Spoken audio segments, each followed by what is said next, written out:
बंदो गुरुपद कंजय कृपा सिंधु नररोप हरे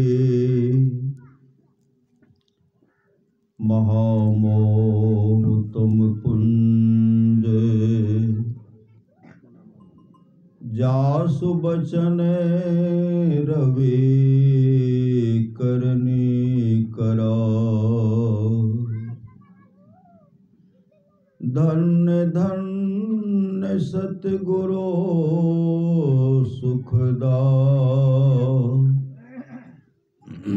महिमा कही न जाए जो कुछ कहूँ तुम्हारी कृपा मोते कछु नो बसाए। अव्यक्त रूप में प्रातः स्मरणीय अनंत श्री विभूषित परम पूज्य पाद सदगुरु महाराज के चरणों में कोटि कोटि नमन। विशिष्ट गुरुजन उपस्थित सत्संग प्रेमी महानुभावों माताओं बहनों सभी के अंदर में बैठे हुए परमात्मा को कोटि कोटि नमन। अभी हम लोग सत्संग के बीच में बैठे हुए हैं। संत कबीर साहब की वाणी है, अपने जीवन को सफल और सार्थक करना चाहते हैं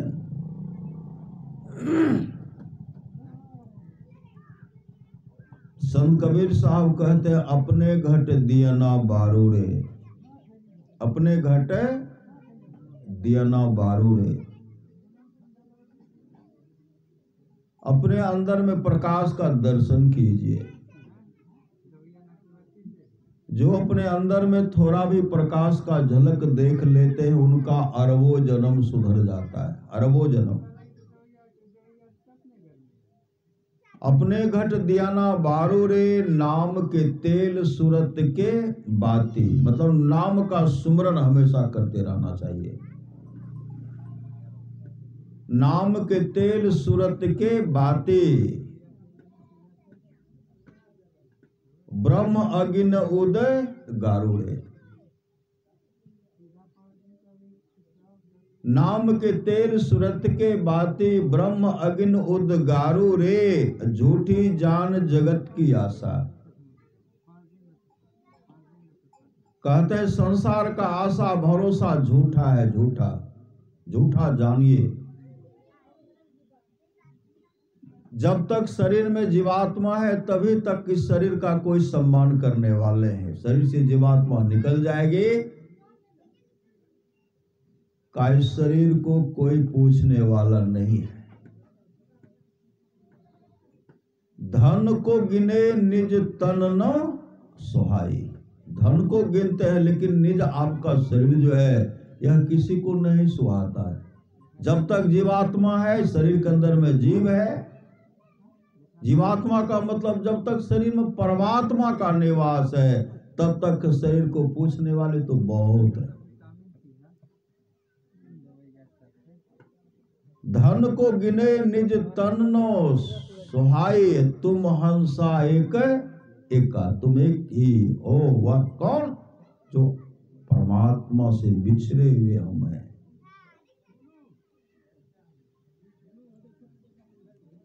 इसलिए संत कबीर साहब कहते हैं नाम के तेल सूरत के बाती ब्रह्म अगिन उद्गारू रे, झूठी जान जगत के आशा बारंबार विसारू रे। कहे कबीर सुनो भय साधो, आपन काज संबारू रे। अपना काम,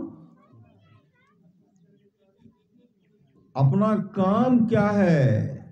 परमारास महाराज कहते अपना काम है निज तन में खोज सज्जन। अपने शरीर में उस परमात्मा को खोजिए। अपने आप को ढूंढिए, निज तन में खोज सज्जन बाहर न खोज ना, अपने ही घट में हरि हैं अपने में खोजना। अपने ही घट में परमात्मा विराजमान है, अपने में खोजना। तो कैसे खोजेंगे? अभी हम लोग सत्संग भाग 1 से मैत्री उपनिषद, मैत्री ऋषि का वर्णन, उनकी वाणी सुन रहे थे। पहुंचे हुए ब्राह्मण थे, पहुंचे ब्राह्मण। ब्राह्मण का मतलब क्या होता है? ब्राह्मण का मतलब होता है जो अपने आत्मस्वरूप का दर्शन कर लेते, वही ब्राह्मण कहलाता है, जो आत्मस्वरूप का दर्शन करते हैं।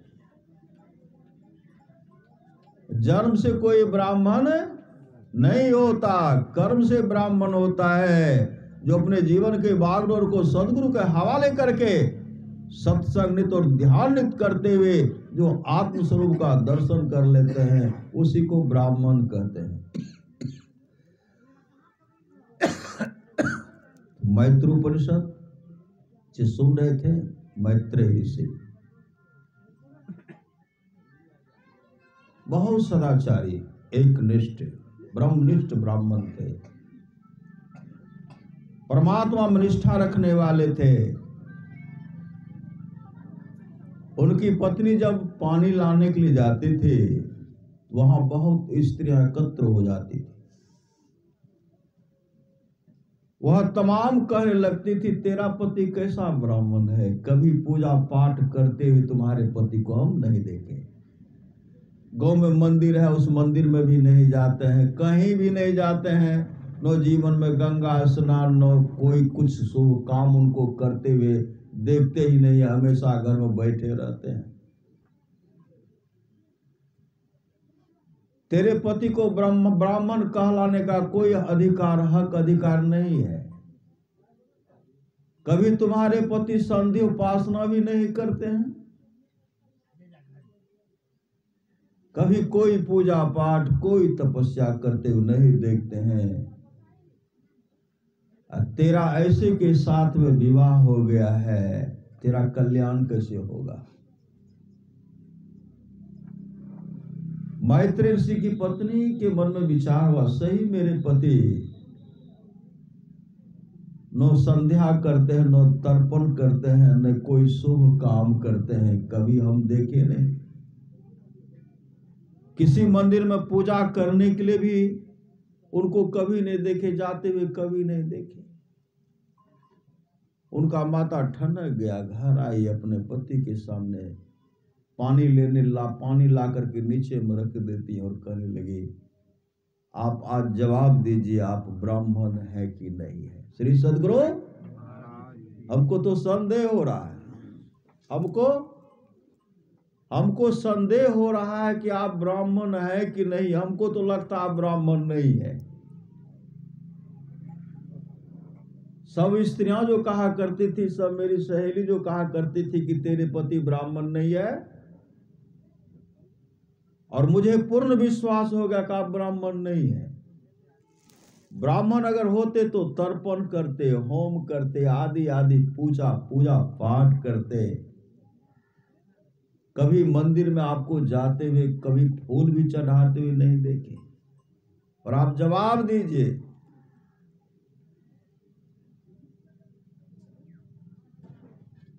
उसी समय मैत्री ऋषि कहते हैं, देवी मैं क्या करूं, मैं संध्या करके क्या करूं, मैं तर्पण करके क्या करूं? श्री सदगुरु, मैं तर्पण कहां करूं, संध्या कहां करूं? श्री सदगुरु, उनकी पत्नी कहने लगी, क्या आपको तर्पण करने का जगह नहीं है, होम करने का जगह नहीं है, संध्या करने का जगह नहीं है? सही मेरे सहेली सब कह रही थी तेरे पति ब्राह्मण नहीं है। इतना जगह रहते हुए आप कहते कि संध्या कहां करूं, कैसे करूं?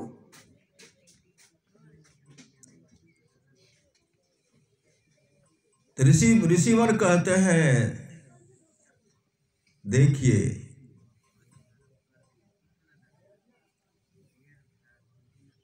अभी 2 सूतक है, 2 सूतक चल रहा है। एक सूतक ऐसा है, मृता मोहमयी माता, मेरी मां मर गई है, बोध मया सुतः जया, और मेरे पुत्र का जन्म हुआ है, और इस अवस्था में संध्या कैसे करूं, तर्पण होम आदि कैसे करूं। अब उनकी पत्नी कहने लगी, सही सब कह रहे कि आप मेरे पति ब्राह्मण नहीं है। जब से मैं इस घर में आई, मैं अपने सास को नहीं देखा, मैं अपने सास को नहीं देखा, आपके मां को भी नहीं देखा। कई वर्ष इस घर में रह रही हूं, मुझे एक भी पुत्र रत्न की प्राप्ति नहीं हुई। ये तो कह रहे हैं कि मेरी मां मर गई और मेरे पुत्र का जन्म हुआ है, सही ये ब्राह्मण नहीं है। अब जो है पुराणों ने लगी, आप सही सही बताइए, इस घर में मेरी समय तो अपने सास को भी नहीं देखी, कई वर्ष हुआ मुझे एक भी पुत्र नहीं हुआ, आप कहते सूतक है। जब वह काफी रोने लगी तब कहने लगे, देवी मृता मोहमयी माता, मतलब मोहमयी माता की मृत्यु, मेरी मोहमयी माता जो मर गए। बोधमय सुतः जय, मतलब बोध मतलब ज्ञानमय पुत्र का जन्म हो गया है। ज्ञानमय पुत्र का जन्म हो गया है। इस अवस्था में कहो कि मैं संध्या कहां करूं। हृदय काशी चिदादित्य है, हमेशा मेरे हृदय कमल में हमेशा सूरज उगा रहता है। श्री सद्गुरु, मेरे हृदय कमल में अंतराकाश में सूरज का उदय, हमेशा सूरज उदय रहता है। और उस अवस्था में मैं संधि उपासना कहां करूं। आंख बंद करता हूं, सूरज का दर्शन, अभी भी सूरज का दर्शन, अभी भी सूरज का दर्शन। कौन सूरज? बाहरी सूरज। अंतर में सूरज का दर्शन हो गया है। लोग शाम में संध्या करते हैं, दिन में संध्या करते हैं, उनके लिए समय निर्धारित है। लेकिन हमेशा दिन रात ही, कभी मेरे जीवन में अंधकार नहीं आता है। अंधकार नहीं आता मेरे लिए। दिन और रात मेरे लिए हमेशा दिन ही दिन है, क्योंकि हमेशा सूरज उदय रहता है। ज्ञान में पुत्र का जन्म, बोध में पुत्र का जन्म हो गया, मतलब मैं अपने आत्म स्वरूप का दर्शन कर लिया हूं। हे देवी, आप बताएं कि हम संध्या कहां करूं, कैसे करूं। शब्द ब्रह्म की प्राप्ति हो गई है, प्रकाश का दर्शन हो गया उनके जीवन में। अंधकार, श्री सद्गुरु, अंधकार नाम का कोई चीजें उसके जीवन में नहीं है। मेरे जीवन में कोई अंधकार नाम का चीज नहीं है। हे देवी, आप बताइए कि मैं संध्या कैसे करूं। उसी समय उनकी पत्नी उनके चरण में लिपट गए और कहने लगी, मेरे पति पागल नहीं, मेरे पति तो उच्च कोटि के ब्राह्मण है, उच्च कोटि के ब्राह्मण है। जो मेरे पति बताते हैं उनके बारे में तो ऋषि मुनि बताते हैं। मेरे पति महान ऋषि है, मेरे पति महान ऋषि है। वह मैत्रेय ऋषि कहते हैं, संसार का सब काम कर रहे हैं, लेकिन आत्मस्वरूप का दर्शन करना बहुत जरूरी है। आत्मस्वरूप का दर्शन कैसे होगा? गुरु से युक्ति लेकर के, नाम का सुमरन करते हुए मुस्तैदी के साथ। ध्यान भजन करेंगे, जीवन सफल और सार्थक होगा। इसके लिए सत्संग की आवश्यकता है, इसके लिए सत्संग की आवश्यकता है। जीवन में सत्संग को अपनाइए। संत कबीर ने कहा, मैं तो आन परी चोरन के नगर, सत्संग बिना जिए तरसे। इस सत्संग में लाभ बहुत है, इस सत्संग में बहुत लाभ है, इस सत्संग में लाभ बहुत है। तुरंत मिलावे गुरु से, मूर्ख जन कोई सार न जाने। सत्संग में अमृत बरसे, शब्द साहिरा पटक हाथ, मुट्ठी भरी कंकर से। कहे कबीर सुनो है साधो, सुरत करो वही घर से। मैं तो आन परी चोरन के नगर, सत्संग बिना जिए तरसे। आप लोग जानते होंगे राजा पुरंजन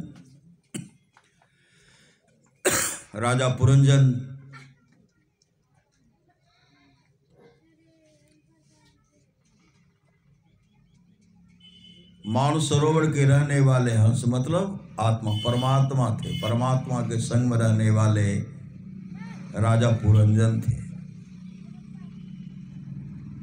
राजा पुरंजन के मन में हुआ भ्रमण करना चाहिए, उनके मन में वह भ्रमण करना चाहिए। वहां से भ्रमण करते हुए एक ऐसे जगह पहुंचे जहां काल कन्या रहते थे और उनके पास बहुत नौकर चाकर है, बहुत उनके सेवक बहुत हैं, पहरेदार बहुत हैं। यहां आने के बाद यहां मोह में पड़ गए, मोह ममता में पड़ गए और काल कन्या से वो शादी कर लेते हैं। शादी करने के बाद वहां जो है उनमें रच पच गए। 1100 पुत्र हुआ उनको, 1100 पुत्र और 110 कन्या। सब पुत्र बहुत बड़े तेजस्वी। 1100 पुत्र, सब पुत्र को 100 लड़का हुआ। कितना बड़ा उनका साम्राज्य छा गया।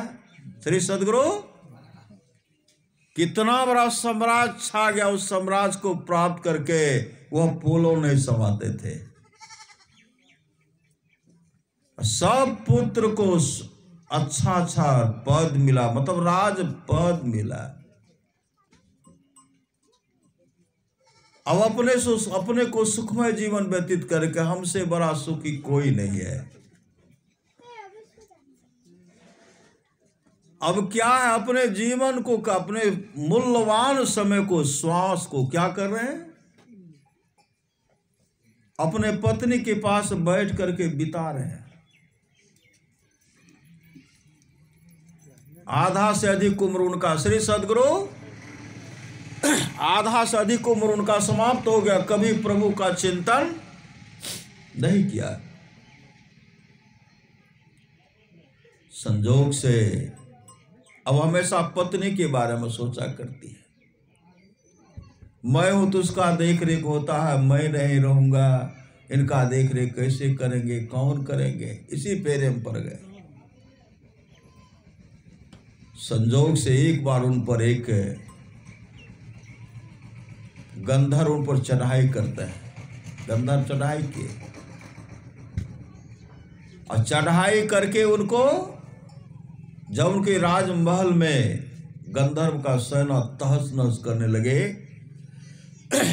उनके राज दरबार में एक 5 फन वाला सर्प रहता था, जो 100 वर्षों तक उनसे युद्ध करते रहे। 100 वर्षों तक युद्ध करते रहे।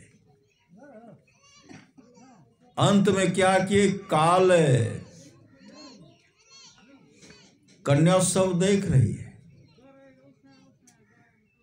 और राजा पुरंजन को उसी समय वो बंदी बना लिए।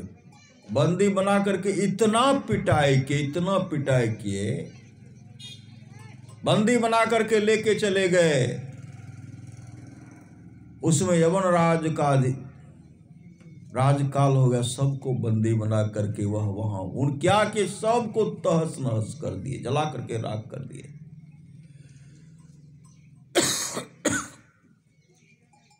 अब जो है पुरंजन काफी चिंता कर रहे हैं, मेरा संसार उजड़ गया, ये उजड़ गया, वो उजड़ हो गया। वहां लेके गए, बंदी बनाए, उनका उसी समय शरीर छूट गया। शरीर छूटने के बाद जो पुरुष के रूप में थे, शरीर जब छूटता है तो शरीर कहाँ धरते हैं? विदर्भ देश में। राजा विदर्भ के यहाँ वैदर्भी नाम का पुत्री हुई, मतलब राजकन्या, राजकुमारी बनकर के जन्म ली। वहां जाने के बाद बहुत सुंदरी थी, सयानी भी। उनके पिता चाहता कि इनका शादी कर दो।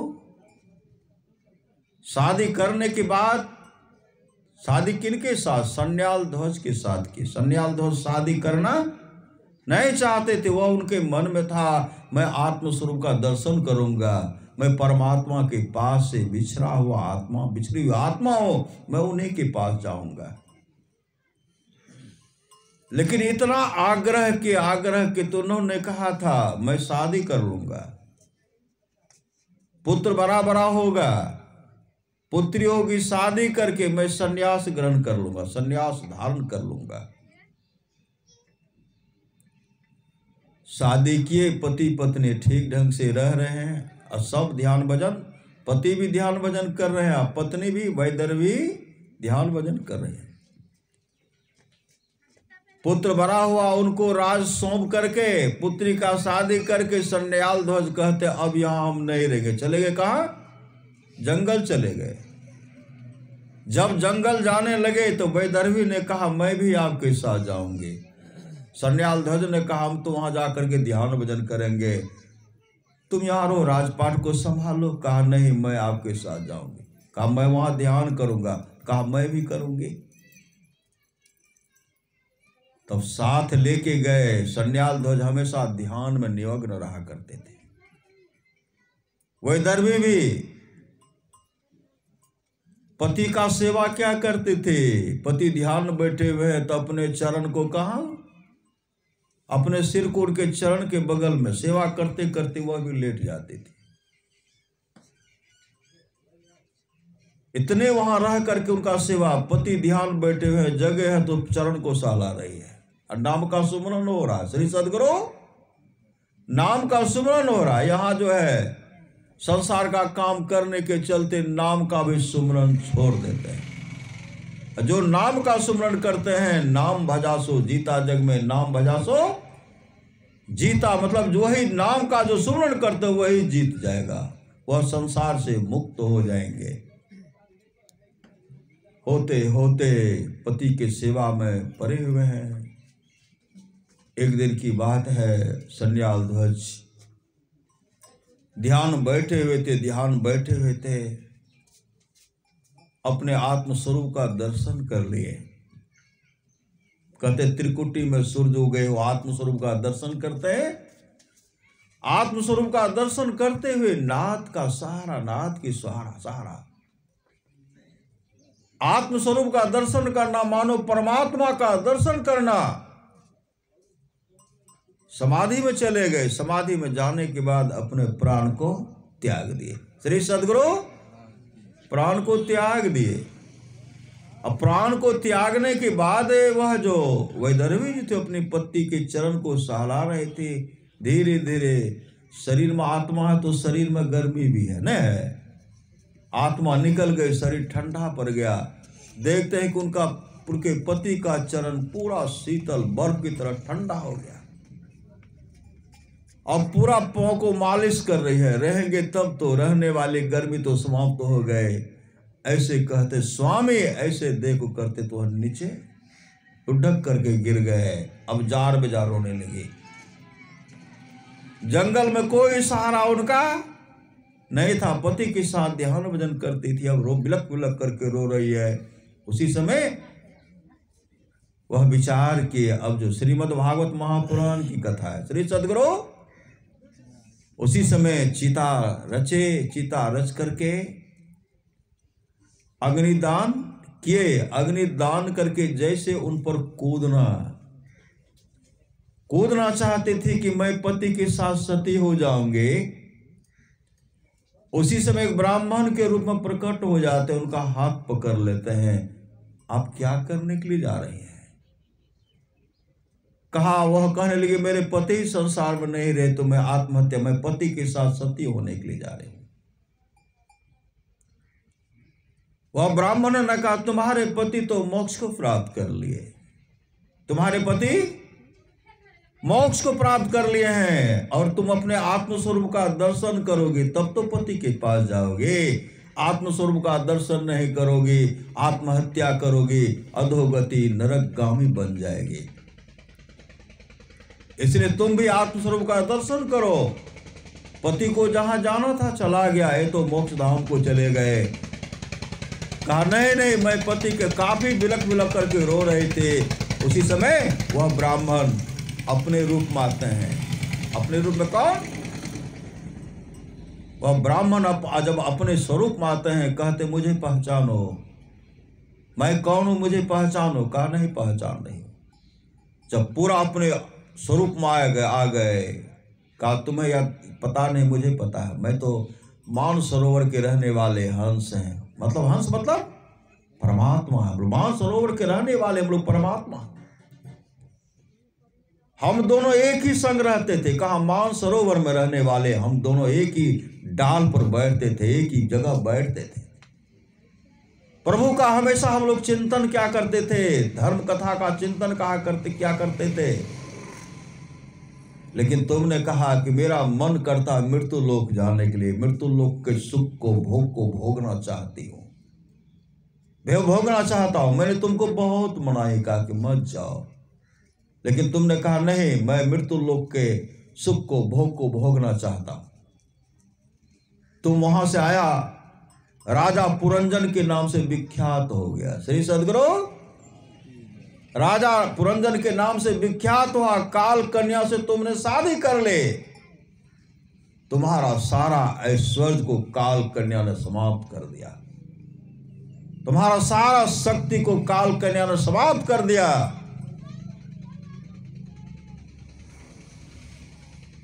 और जब तुम्हारी पिटाई की गई, पत्नी की याद में तू अपना शरीर को त्याग किया, तो तुम्हारा शरीर जो राजा पुरंजन का शरीर था, अंतमति सोगति,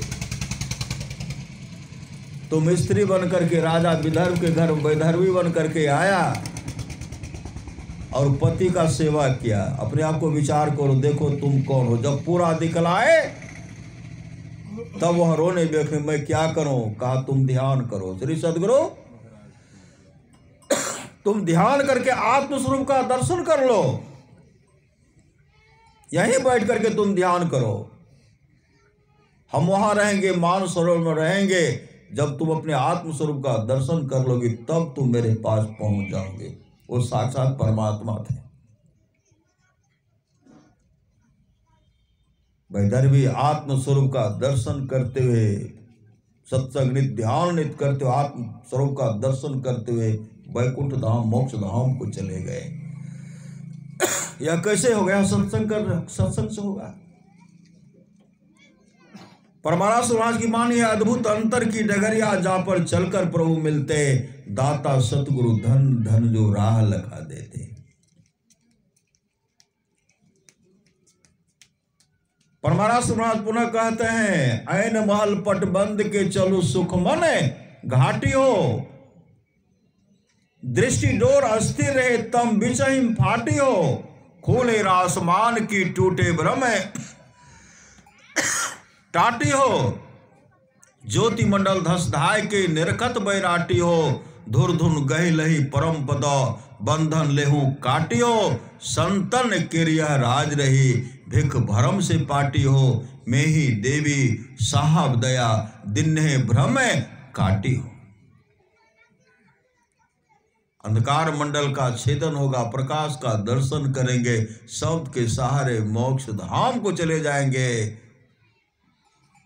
फिर संसार में आना जाना नहीं होगा, अपनी इच्छा।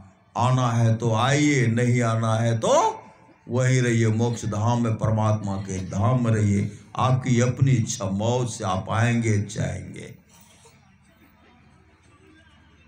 इसलिए संत गुरु नानक देव जी कहते हैं, काहे रे बने खोजन जाए, कहे जाने का आवश्यकता नहीं है।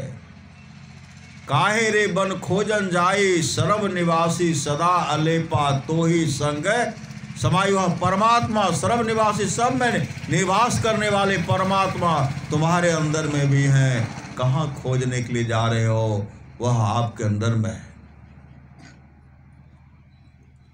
जैसे दूध में मक्खन घी छिपा हुआ है, उसी समय उसी तरह परमात्मा सबके अंदर में छिपे हुए हैं, और उनको ध्यानाभ्यास के द्वारा, ध्यान के द्वारा खोजेंगे, प्राप्त करेंगे, जीवन मंगलमय होगा। परमारास महाराज कहते हैं, जीवो परम पिता निज चिन्हो हे जीव। परम पिता परमात्मा को चिन्हो, अपने आप को पहचानो। कहते संतन हित कारी, संत आपके हित करने वाले हैं, उद्धार करने वाले हैं। संत कबीर साहब की वाणी है, कोठा के ऊपर कोठरी हो साहब झलके, अधार आकाश हो, वही ऊपर निरक्षर हो साहब, वही गए उतर पार हो। सुखमन घाट के सांकर बटिया, हम धनी अलग बयस हो। चंद्र बदन मोरा गया पसेज गेल, नैना से ढहरी परे नोर हो। पिलहो आहो हंसा ऊर्ध्वमुख धार हो, जैसे सामर गाय के दूध हो। जे सखी पीवे सोई सखी जाने, दूसरो जाने नहीं कोई हो। साहब कबीर मुख मंगल गावल, शब्द परे खो टकसार हो। अवरी के गौना बहोरी ने औना, फिर न मनुष्य अवतार हो। फिर संसार में नहीं आएंगे, आने जाने का काम समाप्त हो जाएगा। कहते हैं जगत है मुसाफिर खाना, यहाँ तो आना जाना 2 दिन की है मेले भैया। इसमें सारे खेल रचाए, फिर वापस घर जाना। यह संसार दुखालय है, यहाँ जो भी आए रोए। भगवान राम भी रोए, भगवान कृष्ण भी रोए। यहाँ जो आए यहाँ रोए। संसार के दुख को झेलते हुए जो अपने जीवन के बागडोर को सदगुरु के हवाले के, उसका इहलोक परलोक दोनों मंगलमय हो गया। संत महात्मा लोग कहते हैं, अपने जीवन को बनाइए, मानव जीवन को सफल सार्थक कर लीजिए, तब दुख का अंत हो जाएगा। बोलिए प्रेम से श्री सद्गुरु महाराज की जय।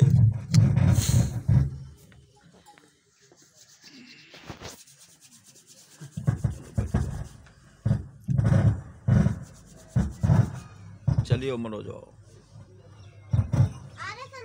देख लिया।